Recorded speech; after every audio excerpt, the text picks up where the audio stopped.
We are live. It's time. CocoSports.com proudly presents Wrestle AM. That's right, it's half wrestling show, half morning show.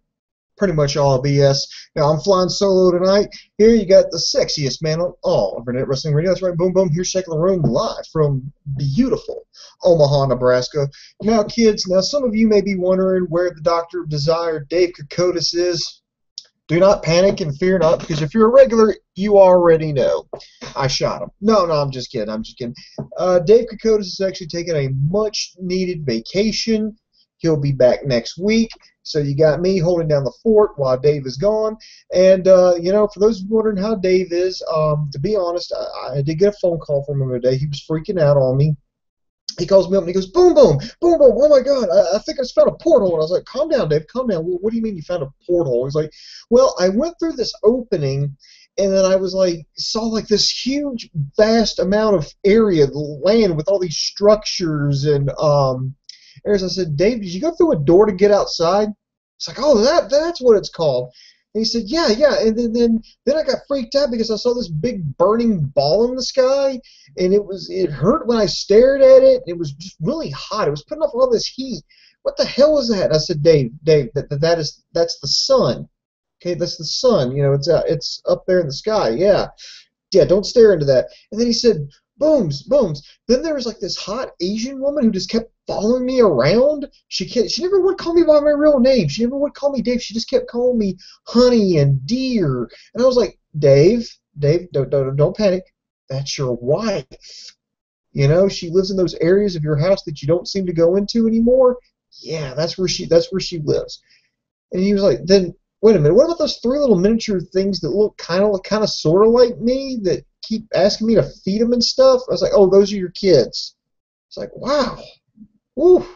So anyway, that's where Dave is. So you got me having to watch this 3-hour Monday Night Raw, and I guess we're going to start out like we always do, and that is win, loss, or tie. Put your answers down here in the comments section. Get your questions going here. I'm going to give this Monday Night Raw a little bit of a weak win. Maybe a strong tie. They lost me again in the third hour. It's just that I don't know what it is.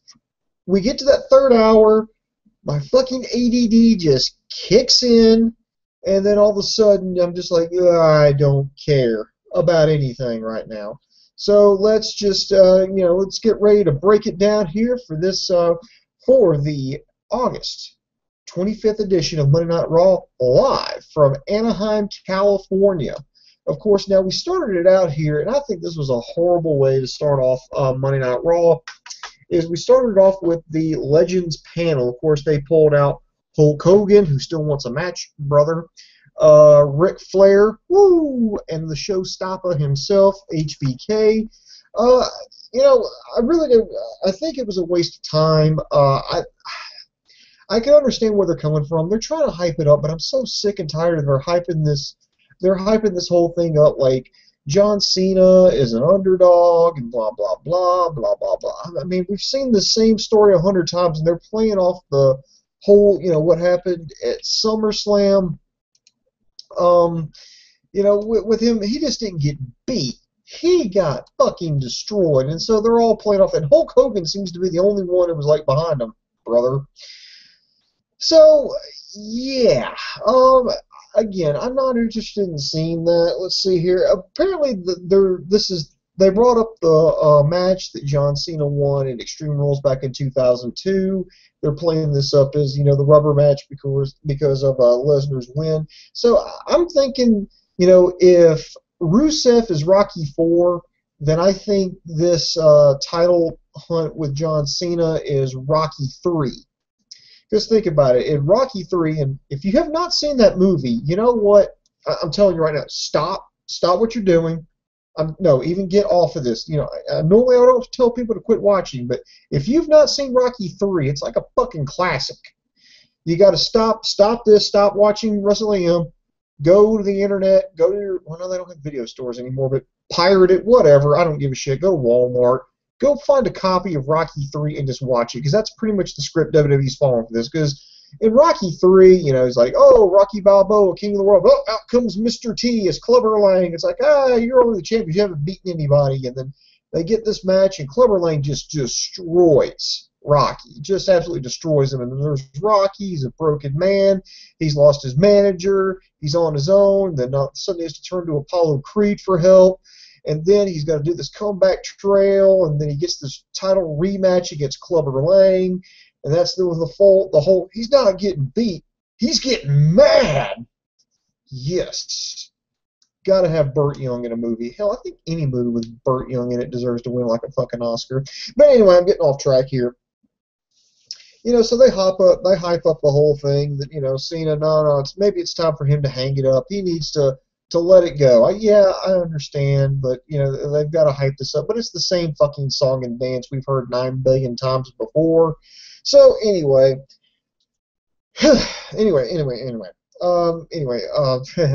John Cena comes out. I immediately facepalm. Apparently, now I will give him a little bit of credit here. Now, normally, John Cena is booed and jeered.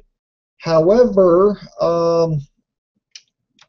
at this one, he actually got a pretty good reaction in California. I don't know if that was just being piped in, or they actually had enough people who actually liked John Cena was actually in the crowd, but he got a decent crowd reaction on there and just said that, he's not going to beat, he's not going in there to beat Brock Lesnar. He's going there to beat his ass. And I'm like, isn't that kind of like sort of the same thing there, John Boy? I'm really not following you here. Anyway, but enough of talking about the opening segment, because I just want to reiterate my point that it just wasn't that good. I think you could have done this segment, but I don't think you had to do it off the top, because immediately it was just like, oh God, here we go. Anyway, it was 10 minutes of my life that I'll never get back. Fuck it, they can keep them, because I'd probably waste them anyway. Next, we had a return match from SummerSlam 8 days ago. We saw a lot of return matches here tonight, so I'm actually kind of surprised about that. But you had Jack Swagger without Zeb Coulter. They did a good job explaining why he wasn't there. He was still suffering from injuries when Rusev kicked him in the head at SummerSlam. So good job on that one. He went in there, and honestly, this opening match, in my opinion, best match of the night. The WWE streak is just continuing right here. Usually, right now, their best matches is almost guaranteed the first match of the night, and this one was no exception. They got Rusev in there. They got Swagger in there for part 400, but I think it worked. You could see that Swagger had learned, at least storyline, wise, had learned a lot from their last encounter, hooking on the ankle lock, and I'm like, wow, okay. And Rusev, selling some of the damage here. It was a good back and forth. A lot of reversals. I thought, okay, shit, Swagger might be ready to pull off the upset here. He might finally be able to get this going here. Let's see here. Let me ask you this, Internet Infantry. Do you really think that Rusev has actually helped or hurt Jack Swagger's career? Now, I'm going to go with he's actually helped his career, because before this, you had Swagger just dying on the vine out there. He was going nowhere. I mean, then ever since he got busted for that DUI, and then they thought I saw some life with the Real Americans, and then they broke him off, from Cesaro. And then this was the perfect excuse to turn him face, and he got a pretty good pop. Even the whole "We the People" got a loud chant in the arena tonight. I mean, that happened more than one occasion tonight. So I really think he did an excellent job, and he's doing an absolutely amazing job here. All right, so moving on here. Anyway, you had Rusev get the win via referee stoppage, which I kind of like, because this was like I kind of like this because it was like kind of like a UFC feel, and I got this several times throughout the night. That WWE, instead of copying TNA, thank God, they're actually starting to copy UFC. And I'm like, okay, if you're going to copy something, at least copy something that's cool. UFC is still pretty cool. Granted they don't have as many top guys right now, at least according to Dave Kokotis, but it's still entertaining to watch, and it's still great to see how they hype up matches. And it's what I got the whole feeling with this show. Absolutely amazing. Rusev picks up the win. They drop down the Russian flag, and it's like, God, can anybody stop this guy? And I think that's what you want. That's how you build up a monster heel. You keep throwing person after person after person at him, and like Swagger, he's gotten some good shots in. It seems like he almost had him. It's like every time he just comes just this close to getting them, but he just can't quite get it done. You're like, okay, if he has one more shot, he can do it. And Rusev still stands tall at the end of the evening, which I think just absolutely drives people insane, which I think is a sign of a good heel. I think Rusev may be the most underrated heel on the roster right now, if you ask me, which you didn't, but I'm going to tell you my opinion anyway. After this, you had Rob Van Dam versus Cesaro. This is for the #1 contender match for the United States title, and this was another thing for Raw tonight. It seemed like they actually gave a shit about the titles. Now, normally, you have your champions jobbing out. Trying to make somebody else look good. And you had Sheamus, doing commentary. Had Van Dam versus Cesaro. Now, here's another thing. Now, granted, I think this match was way too short. It could have been longer, but Cesaro picked up the win, and I like the whole exchange he had with Sheamus outside, picking up the U.S. title. I was like, "Ooh, this is gonna be one," and then just throws it at him. Cesaro picked up a badly much needed win. Now, Van Dam, I thought he was supposed to be done next week, but then he had a match on Superstars, or excuse me, main event. And I said, well, that's got to be it. Well, no, he's back now, and I'm thinking this has got to be it, right? Unless he signed some kind of extension or agreed to some kind of deal. Now, granted, I know that if you want to split hairs, now his contract goes, he works for 90 days, and he's off for 90 days. Well, he worked 90 days.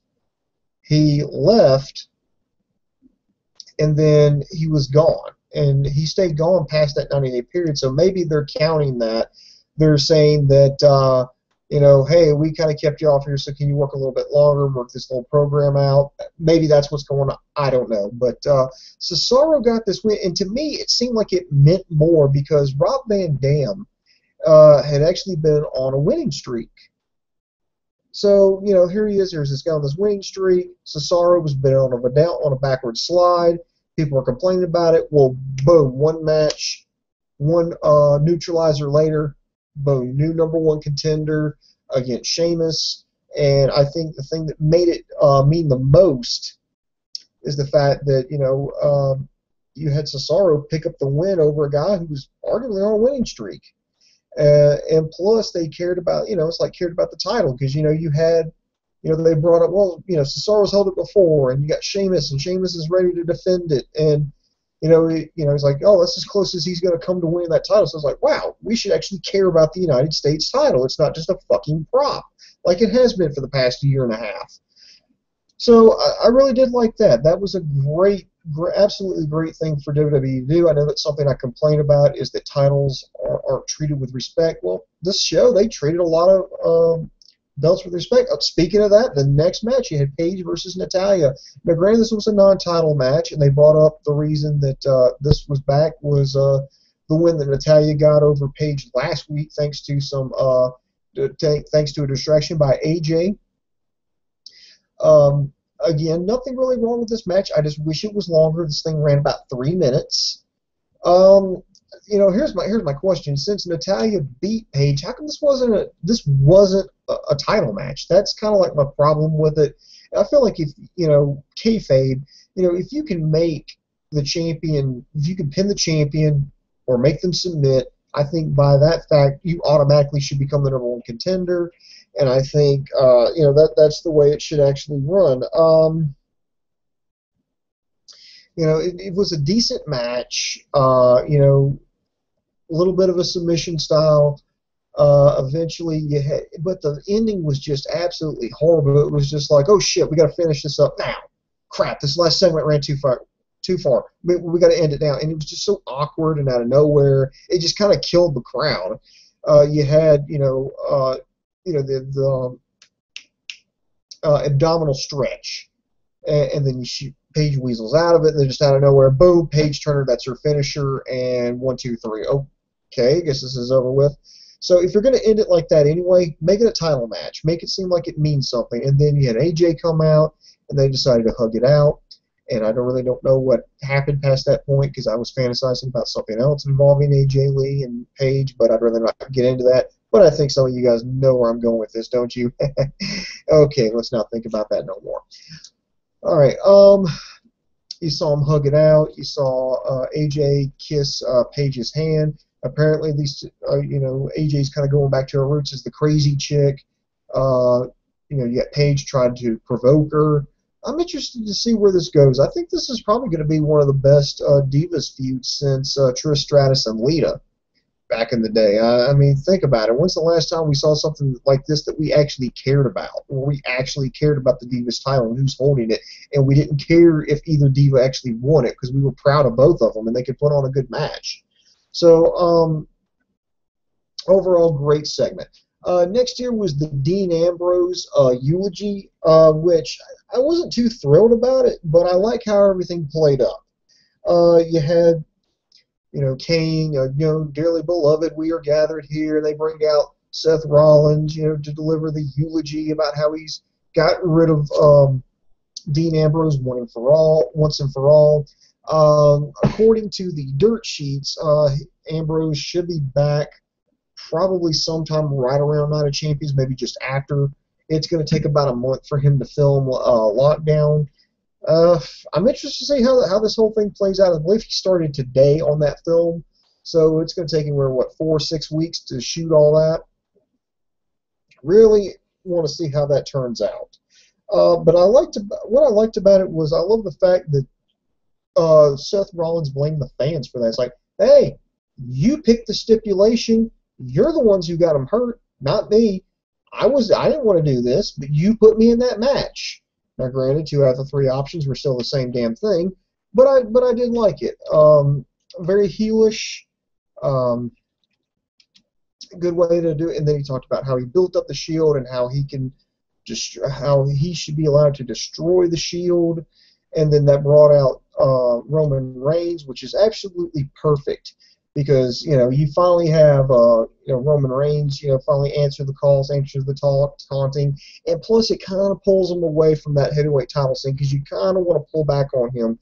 You want to have him doing that slow march towards the title, but now with Lesnar holding the belt, you want to pull back on him. You want to put the reins on Roman, if you will.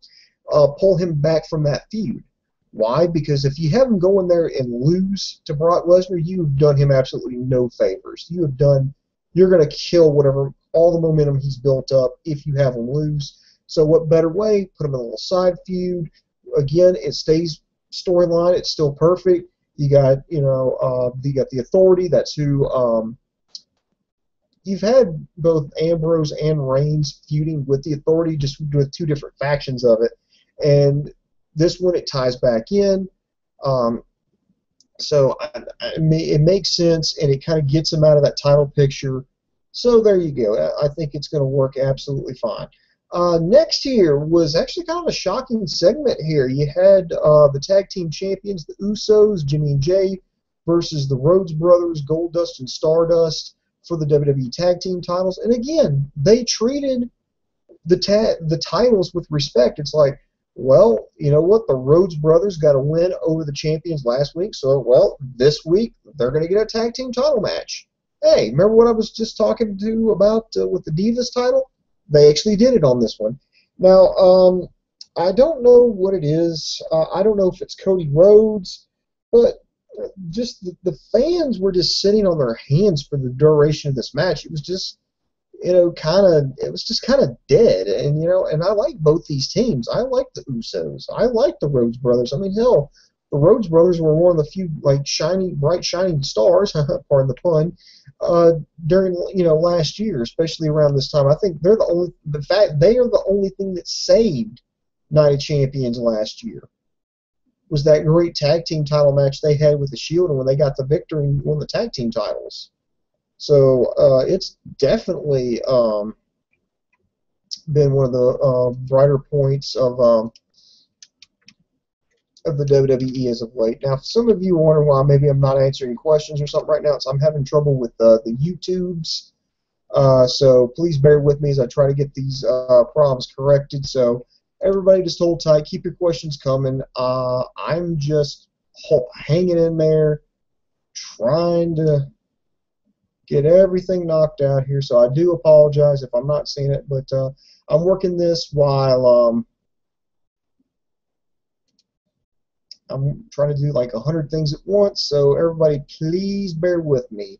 All right. Anyway, enough, and with the Rosemary. Plus, we saw, at first I was thinking, okay, you're going to have to do something different here to change this up a little bit. And then, boom, we had one of my favorite things in all of professional wrestling, and that is the heel turn. And there we go. We got, okay, finally got the YouTubes working. So, all right, get your questions in. Tell me win, loss, or tie. But not a bad match, but it just wasn't enough to kind of keep the crowd interesting. You had the match go to the outside. You had I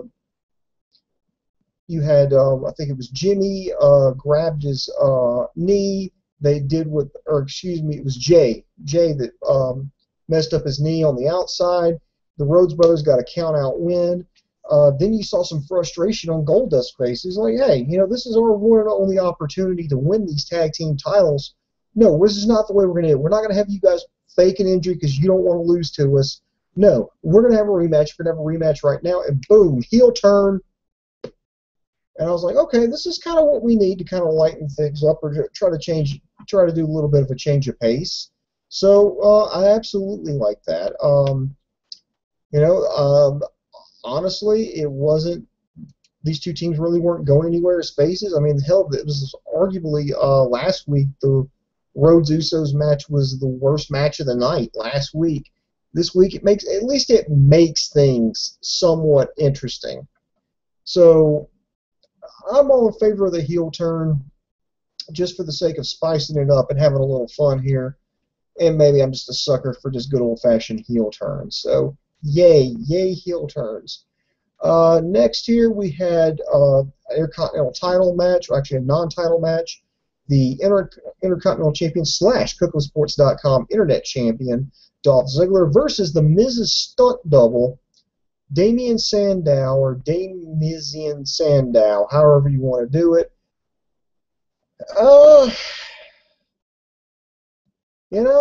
Don't get me wrong. I'm glad Ziggler's got the title. I'm glad he's the CocoSports.com Internet Champion.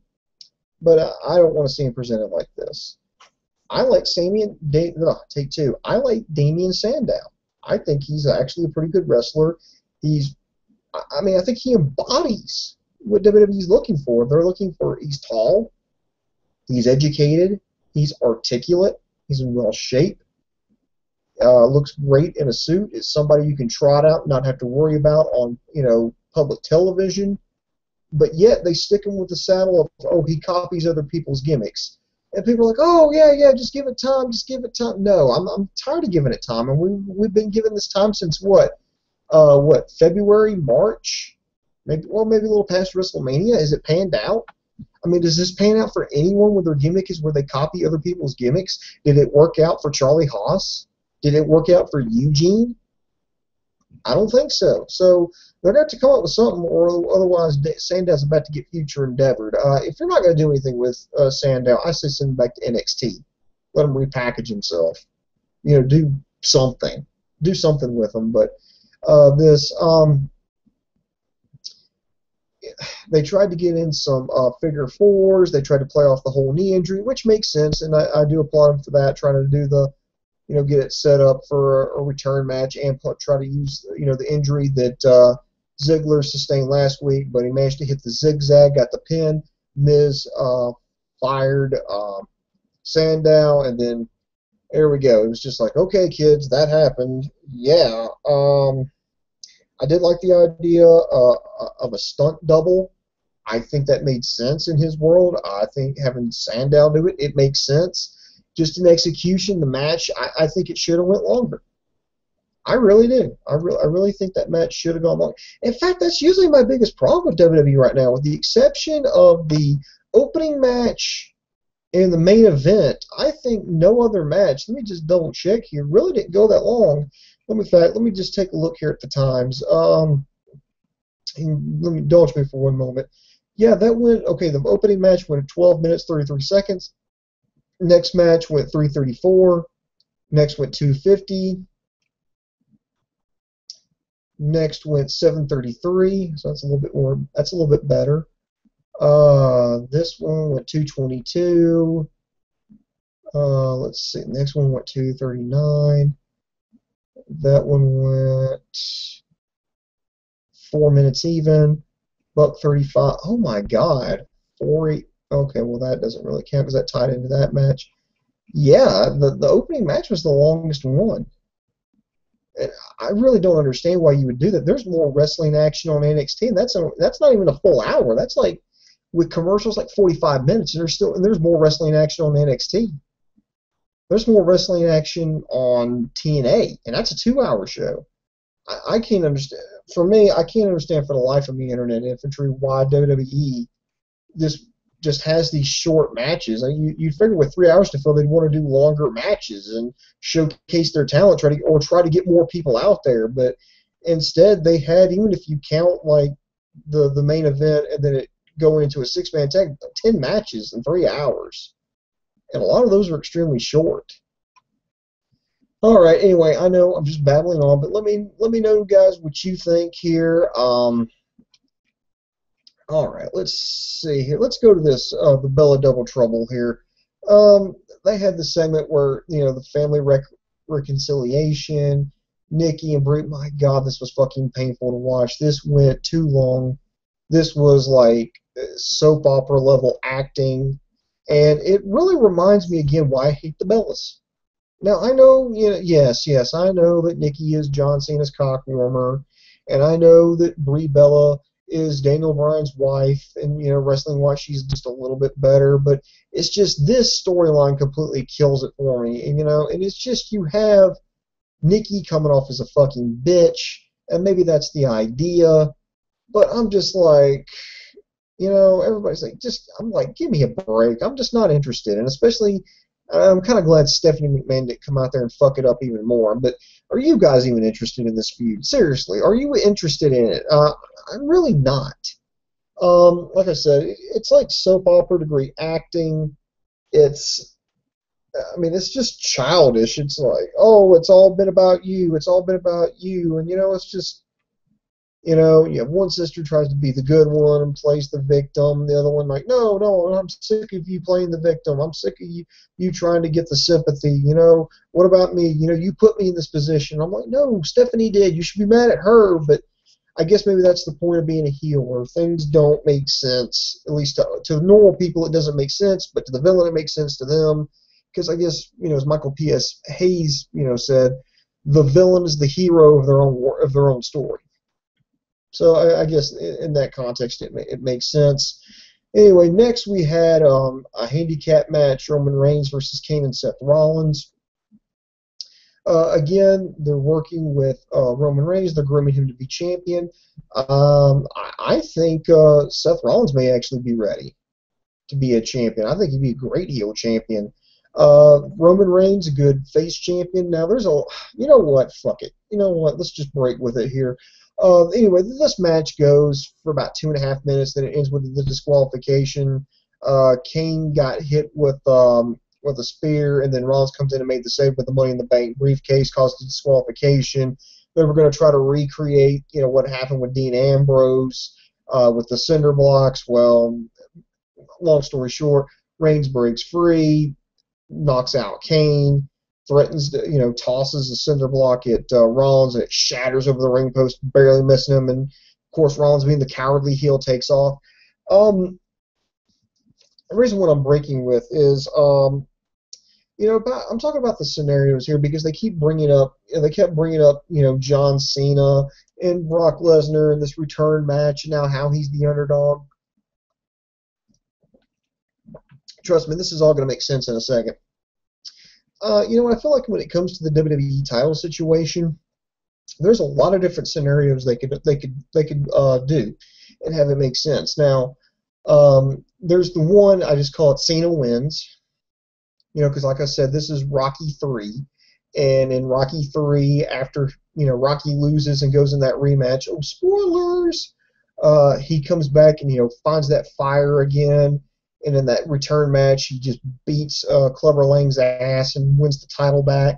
So I could picture something like that happen. Or another thing that might work is that Cena wins, but he's so badly just effed up. Seth Rollins sees his opportunity.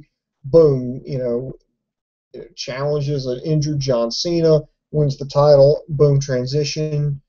Another option I could see is having Brock Lesnar hold the title hostage. You could have, Heyman won't be the only one that has to come out there and just be like, look, you know what? You signed my client to a lucrative contract that says he only wrestles so many dates per year. If you want him to wrestle more to defend your precious title, you're going to have to pay up the big bucks. You only have limited opportunities to win the title between here and WrestleMania, and have just kind of try to build up people to go after him. I think the first person that should go after him, and I know this is probably going to be sacrilege here with the Internet Infantry, is Batista.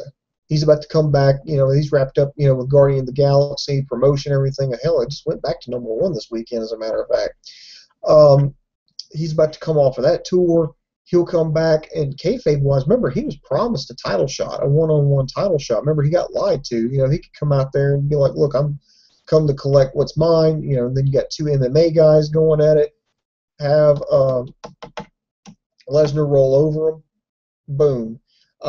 Build up more people, and just have, he becomes like a beast that's out of control. It's like, okay, have Triple H okay, you have to defend the title here. No. Well, what do you mean no? Well, it says here that I'm only supposed to defend my title. I'm only supposed to appear at a limited amount of places. This ain't one of them, so you know what? Whatever.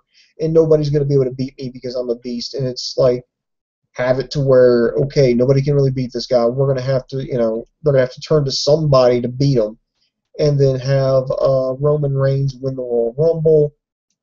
But to do that, you would have to have Lesnar hold the title till, let's just say it's April. So it's August, September, October, November, December, January, February, March, April. Okay, shit. Let's see, September, October, November, December, January, February. Yeah, 8 months. You have to have him hold the title for 8 months. And I don't know now. Market Guard brought up a good point. Goes, it's actually perfect to have Lesnar as the champion because you want it to have like a big show feel. Boom, bring out the champion. And, maybe use this as an excuse to make the lower titles mean something. Now, WWE's had a chance to do that for a better part of a decade. They haven't done it. Now, will they start? I mean, there's some glimmers of hope from time to time, but they quickly fade. So who knows? I mean, those are the different scenarios here. But anyway, I'm getting way off here. Next year we had Los Mentadores, and hey, they're back together, kids. And versus Gator Slater. And you know what? The big story of this match is the streak is broken. It is. Heath Slater was on a roll. I think he had four to 5 consecutive weeks with a win. Loses in 4 minutes flat. I think this is the wrong way to go with this.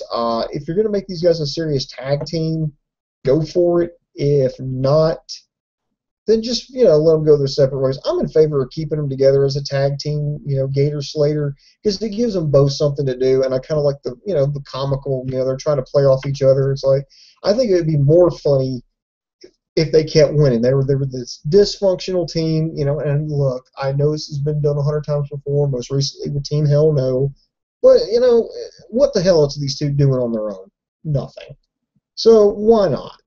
Let's just have some fun, whatever. They're a dysfunctional team that keeps winning.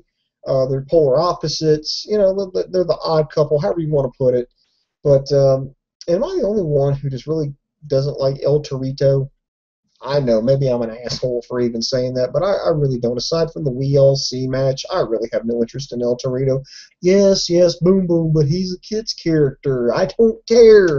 I'm not interested. I don't like this gimmick. I hate it. You know, you got Puerto Ricans playing Spanish bullfighters. I mean, if that ain't fucking racist, I don't know what the fuck is. Well, they're all, you know, they speak Spanish. They're all dark skinned. I know. Well, they'll be bullfighters. But that has nothing to do with Puerto. Who gives a shit? Put them under a mask. Nobody will ever know. Who says we're a racist company? We're appealing to the Hispanic demographic. I don't know who the fuck I just did an impression of. But anyway. Next here, we had Kofi Kingston versus Bo Dallas. Match again did not. This one didn't even go 2 minutes. Bo Dallas got the win with the Bo Dog. He called out Swagger, you know, for losing, and then Swagger apparently answered him and did just a belly-to-belly suplex, and that was enough to keep Bo Dallas down. Which, like I said last week, this is great because Bo Dallas called Swagger a loser last week. He took opportunity this week to call him a loser, you know, letting down his country in the locker room this week. So it makes sense, and I think it's going to be good because if you're not going to have Swagger beat, not straight up beat Rusev, then go ahead and have him do this side feud, kind of get him kind of pull him off Rusev and get him on this feud. Because I kind of like the idea of Bo Dallas versus Kofi Kingston. Sounds like a great idea to me. Next thing we had our supposed main event. It was a return match from WrestleMania 30, John Cena versus Bray Wyatt. They tried to, you know, show a more aggressive side of John Cena, and I swear to God, if any of you fucking ask, oh, are they going to turn John Cena heel? Would this be a good opportunity to turn John Cena heel? I swear to God, I'm going to blow my fucking brains out here live on the fucking air. No, they're not going to turn John Cena heel. In fact, John Cena did a radio or Pub Magazine interview. I fucking forget. I don't give a shit. He said, "No, I'm never going to turn heel. It's not going to happen." You know what, kids? If they were going to turn him heel, they should have done that back in 2006. If they were going to do it, they should have done it then. I remember they were begging. You know, people were like, "You need to get him off TV. You need to get the heat off of him." No, they kept going full speed ahead. What makes you think they're going to change it now? They're making too much money off Cena with merchandise sales. They love trotting him out for Make-A-Wish. I mean, trust me, it's like putting sardines on a peanut butter and jelly sandwich. Well, it'll make it different. It'll change things up. Yeah, it'll make it suck. So, you know, John Cena not turning heel, but he did show off a more aggressive side, which I kind of like. The fact that I like it when John Cena gets serious because it just shows he's taking things seriously. You know, it's just, I like it when he shows human characteristics, that he's taking things seriously and he's not goofing around. That's what I can't stand seeing, is when he uses like third grade humor. That's what I can't stand. This one, he's taking it seriously, and then of course, predictably, the Wyatt family interferes. This calls for a disqualification. Then out comes Big Show and Mark Henry to take on the Wyatt family in a 6-man tag match. They tried to work over the good guys, but then Cena came in. Cena came in. You got the hot tag, cleaned house, suplexes, punches, kicks. Went to the STF on Luke Harper. Harper tapped out. We got the win, and then he went in there and again started hit attitude adjustments on virtually everybody. And then it's like, okay, yeah, John Cena's going to be ready for none of the champions because we have to portray him as a, as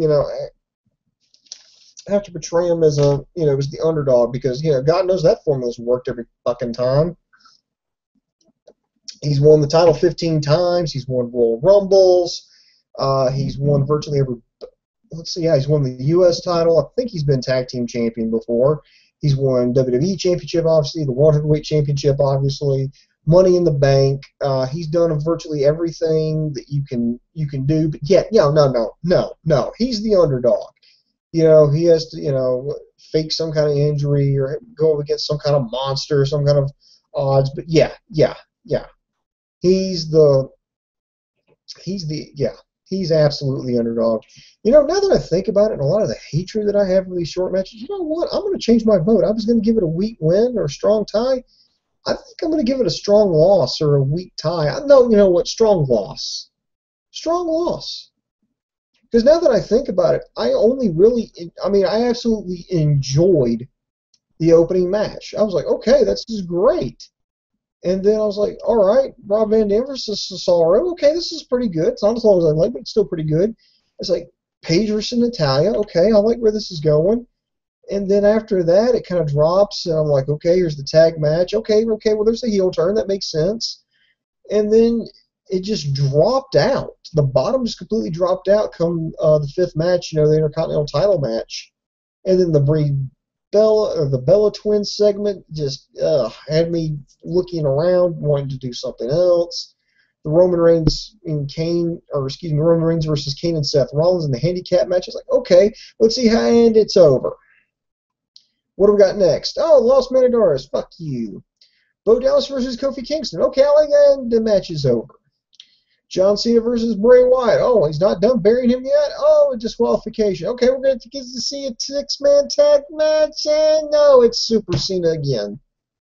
So, yeah, I think I am going to give it a. I'm going to give it a strong. I'm going to give it a strong loss. Much say right here.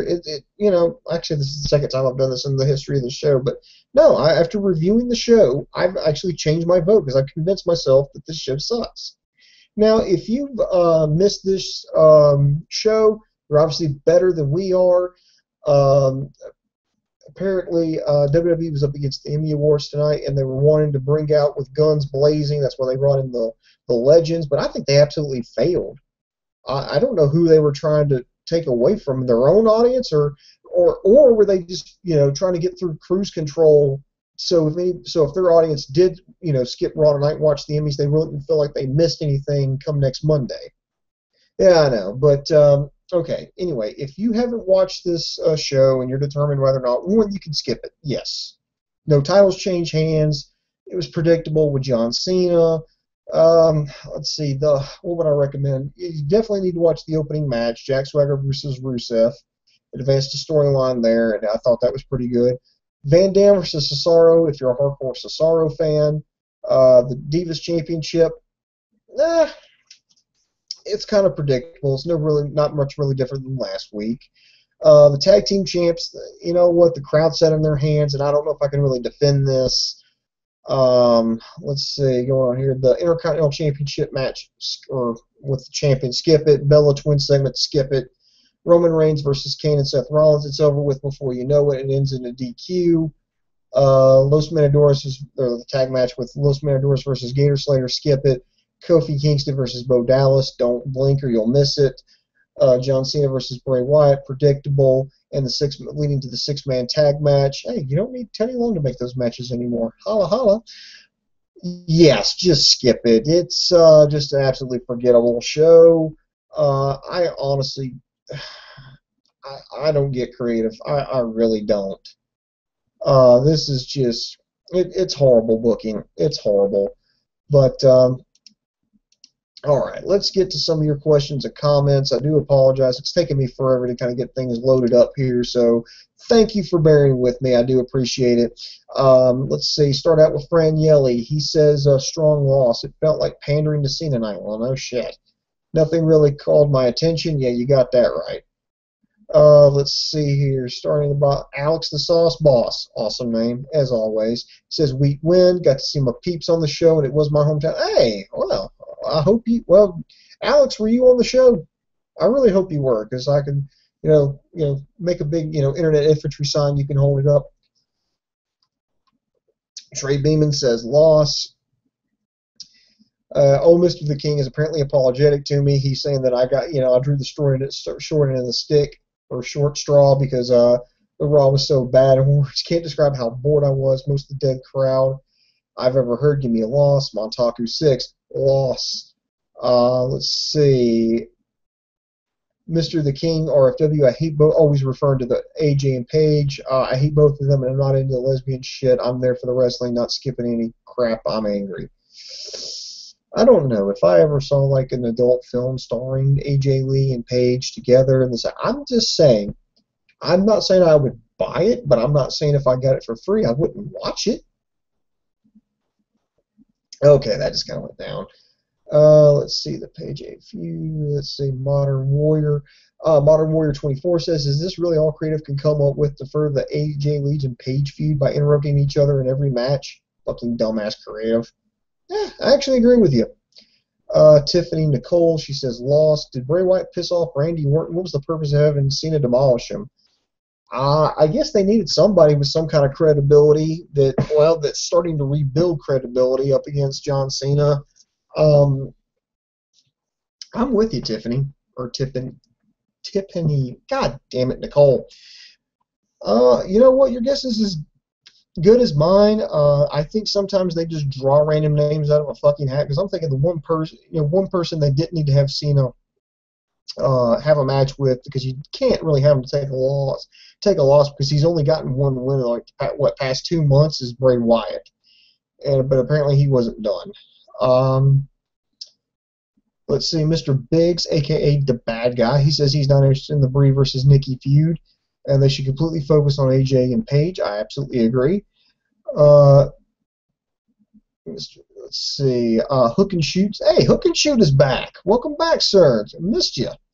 He says, I just think it's BS how we're going to buy Ambrose being out because of what happened last week. For those of us who know him as John Moxley, I've seen him get powerbombed through a pane of glass and have an electric skill saw used on his forehead, only to see him show up for work the next day. There's no one who's going to think cinder blocks will hurt him.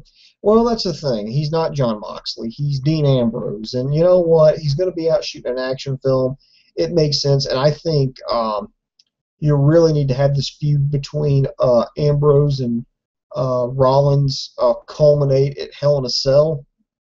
I would love. I mean, think about it. It makes perfect sense. That Rollins is the cowardly heel. He keeps running away. And be like, well, you're locked in Hell in a Cell with me. You know what? There's no running anymore. So, yeah, you know what? Just relax, Hook and Shoot. It's just sit back and enjoy the ride. Let's see. Let's see, Mr. The King. It's funny how the crowd likes Titus O'Neil, but nobody cares, and El Torito got run over by Bo Dallas was the best. I absolutely agree. Ooh, Netta Jones says, Boom's my favorite sexy WWE YouTuber. There we go. That's just for you. Take a look at the guns. Mwah. It's for you, Netta. Thanks for filling in for all night. Thank you. Thank you for watching. I missed because I was in the ER with painful and stubborn kidney stones. Holy shit! It may be the pain medication I'm on, but from what I'm hearing and seeing tonight's show fell flat. I did think Ambrose eulogy was great, though, and it's how they're bringing Roman back in on the feud question. Do you think they will keep him in on the feud when Ambrose gets back? Because right now, it's like those two don't even know each other and not even coming to each other's rescue before they would have. Wow. Maybe I should have watched this Raw on Painkillers. It probably would have had it made sense and made more sense. It's kind of like, in fact, I think WWE should put that on the ticket stuff. Like there was a Willie Nelson concert, and I think it was over in Council Bluffs a few weeks ago, and I could have swore like on the ticket they should have put, for full enjoyment of Willie Nelson, we recommend the following drugs. And I think we should do that with WWE. For full enjoyment, to have WWE's creative shitty storylines make sense, we recommend the following narcotics. And just start listing them off so that way we can enjoy it at a different level. Hey, get well soon, Netta. Seriously, Nita, get well soon. Let's see here. Yeah, it's another thing that I had little questions about was since Ambrose and Reigns were basically feuding with the Authority, but mainly Reigns was feuding with the Authority as a whole. Whereas Ambrose was just feuding with Rollins because of the betrayal, and he would take out anybody who just happened to get in his way. But he was primarily focused on Rollins, and I think it's kind of funny because those two definitely should have stayed together as somewhat of a team, and then took on the Authority. But they kind of went their own separate ways, and now it does. Yeah, I agree with you. It doesn't really kind of make sense now because now you could have had Reigns come out there and help his former partner. But instead he waits till he gets hurt and then gets basically called out as a bitch. Then that's when he's going to come out. So yeah, it totally makes sense. Let's see, Mr. Biggs, a.k.a. the bad guy, once again, because I wouldn't say having Puerto Rican wrestlers playing Spanish bullfighters is racist as it is culturally and geographically ignorant. Okay, I agree. I wish they would have let them drop the Los Matadores gimmick and put them with Rosa Mendez again. It's probably not going to happen because, I agree with you. I like Rosa Mendez. I liked her with Epico and Primo. I thought it was a good fit. They just had no faith in it. Now she's going to get some attention now because she's going to go to Total Divas and basically be the lead heel on Total Divas, apparently taking over for Summer Rae. Not saying Summer Rae's gone. I'm just saying they're going to have Rosa Mendez come back in. And let's see. Oh God, comment of the night. Fran Yelly says I would gladly pay $9.99 for an AJ and Paige porno. Am I a bad person? No, you're not. You're just a red-blooded heterosexual American male. And if you're not American, damn it, that's American if I've ever seen it. Scott Broll says, has Wyatt won a match this month except for his match at SummerSlam? You're right, Scott. He has not. Yeah, I agree with you. I think it's a waste too. But no, I don't believe he's won a match outside of SummerSlam. That's a damn shame. Montaku 6, we done been had again. He's referring to Kevin Dunn. For those of you that's I think it's WWE's VP. I think he's whatever. But you know, just listen to the comments that Dave Kokotis has made about him in the past. It's fucking hilarious. Let's see. John Cena would have. This is Rihanna Jackson. Hello, Miss Jackson. Good to see you again. Wow. Says John Cena would have turned heel during the Nexus. Nexus influence would have been a perfect excuse to turn heel. He also would have put Wade Barrett over, but we all know how that turned out. Oh, wow. So, you know what? That's going to do all for the comments right now. I'll tell you what. I'll stall here for another minute or two and promote some things. If you've got any questions, be sure to get them in. If not, we'll save them up and do Stump the Idiot. So, in the meantime, I'm going to tell everybody, be sure to check us out at kokosports.com. That's KOCO sports.com. It's your home for all combat sports. That includes boxing, mixed martial arts, pro wrestling, amateur wrestling, sumo wrestling, kickboxing, judo, taekwondo. You can get your nose broke doing it. Man, we've got you covered there all the time. Be sure to check out our news and gossip section. We've got some great wrestling news. We've got more details on why WWE re-signed Rey Mysterio, even though they're not using him. Apparently, Hulk Hogan is working on a new comedy with David Hasselhoff. We've got information on that. We've got video of the former Prince Devitt. I'm sorry, I don't know if I can call him Fergal Devitt, but we've got there's a video interview with him talking about his experience of signing with the WWE. With NXT. We've also got new information about Daniel Bryan, about undergoing more surgeries, so be sure to check that out. We've got a lot of MMA news. Be sure to check out our blog section, including Coco's Corner, which is Dave Kokotis' personal blog. We've got the print shop there in case you want to get some printing done for if you're a promoter and you want to get some stuff printed up for your event. We got you covered there. We've even got the video on demand section. We've got a lot of things. We've even got the newest episode of Gym Rescue. We've got video of The Ultimate Fighter. We've got some UFC stuff on there. I think we've got Fight Night number 49 from this weekend. It's actually up there. So be sure to check all the stuff out on kokosports.com. It's where the world goes to kick ass. So, guys, I'm going to take a look here at your comments, and we're going to see if we're going to get out of the gate here. Give me one moment. Going once, going twice, and it's loading, and boom. All right, here we go here. We got Alex the Sauce Boss. He says, I didn't go, but do you think the Rollins versus Reigns match needed to happen? I have a sense at a pay-per-view match right there, and where's Randy at? Who cares where Randy's at? He wasn't on the show tonight. That's great. It made it better. It would have actually been better if John Cena hadn't been on the fucking show. But anyway, I know he had to come back. Where do I think? Yeah, I think it needed to happen with Reigns and Rollins. I mean, you have to see him as the architect, the guy who's manipulating things, who's trying to finally he finally put down Dean Ambrose and got rid of him. Now he's going to try to put down the next Golden Boy. He gets the disqualification because he's not trying to actually beat him. He's trying to hurt him. He's trying to take him out like what he did with Dean Ambrose last week. So I think that told a story, and I just like the one thing. I just wish that match would have went longer. Ooh. Randy will be on the Y2J show on SmackDown. Maybe they'll fight again. Maybe they will. Maybe they won't.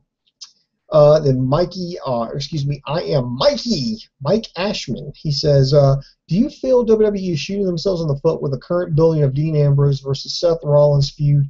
How would you spice things up so both talents come out strong? I think I've actually kind of touched on that earlier. I kind of like the idea of a couple of things. One is you have Seth Rollins. You can have him again come out strong by playing the cowardly heel. By if John Cena wins, and Cena's so banged up after a match against Brock Lesnar that he cashes in his Money in the Bank, kind of like what Edge did back at New Year's Revolution way back in, I think that was '07. Maybe I'm wrong there on that date here, but don't kill me. Don't kill me. No, I could see him doing that, and he could come out strong on that one. I kind of like the idea of Dean Ambrose versus Seth Rollins one-on-one at inside Hell in a Cell at the Hell in a Cell pay-per-view. Because to be honest right now, I think Seth Rollins is your best heel, and Dean Ambrose is arguably your best face on that show. People are always into those matches. They're booing, and normally what happens is when you get like a cool heel, like Bray Wyatt's an example. Who else would be a good example? Let's not get into that, but you usually get like a cool heel, and no matter what they do, they could come out there and say that they spit in the face of old ladies, they steal candy from babies, they reach and steal change out of the Salvation Army bucket. It doesn't matter, people still cheer them. Seth Rollins is somebody that people liked, and he did something so heinous, and he does such a good job at playing a heel. People boo the hell out of him. And Dean Ambrose, I was actually worried when he started out. He played one of the best heels in the business as far as his character John Moxley goes, and then nicely as Dean Ambrose, especially with his feud with William Regal down in Florida Championship Wrestling. And then when he came in as a heel with the Shield, I thought, okay, he's going to be the number one heel. They're going to have Seth Rollins play. Seth Rollins may be forgotten, and then Roman Reigns is obviously going to play the baby face. No, they flipped everything around. It's obviously Dean Ambrose and Seth Rollins are head and shoulders above, in my opinion, that is, which is right, by the way, all the time. Always remember that. I've taught Dave Kotis that over the years. You guys got to learn that too. These two are head and shoulders above Roman Reigns. Dean Ambrose managed to, the guy's fucking smart. I mean, the guy is really good. He managed to basically it's a heel character, played a good guy with them, and didn't compromise the character one bit. And if that ain't good, I don't know what is. And then Seth Rollins is somebody who's getting cheered, could be cheered, but plays such a dastardly heel. He's so good that he still has people booing him because he does all the right things. He did that as Tyler Black down in Ring of Honor, so he can play both sides of the fence. He's doing a great job as playing a heel. So absolutely amazing. Whew. And Rihanna Jackson, what do you think about the Shield Journey to SummerSlam documentary? I actually have not watched it yet, so I apologize on that, Rihanna. So I really can't comment on that because I haven't watched it yet. Let's see. Franielli says, whoever thought it was going to be a good idea to Bray Wyatt being fed to Cena should be fired. I agree. Wasn't the goal to build him back up to feuding with Jericho? I think so. Talk about backwards logic, and Creative will probably happily provide it to the fans. Yeah, absolutely. I think it was a absolutely horrible decision to do that to Bray Wyatt. I think it was a horrible decision, and I completely stand by that. But, okay, it's getting late here. It looks like I'm out of questions. If you got any more questions or comments, be sure to put it down here in the comment section. Dave and I will try to get to them and Stump the Idiot. Dave will be back here next week. I'll take a look around, and if I actually have time to watch, maybe Main Event or NXT or, God forbid, TNA or maybe even SmackDown, maybe I'll try to get another podcast in here, or maybe I'll take some time out and do Stump the Idiot, whatever comes first. But I make no promises. So that's going to do it for me.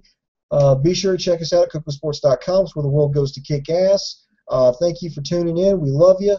And subscribe to us here on YouTube, Facebook, Twitter. We're everywhere.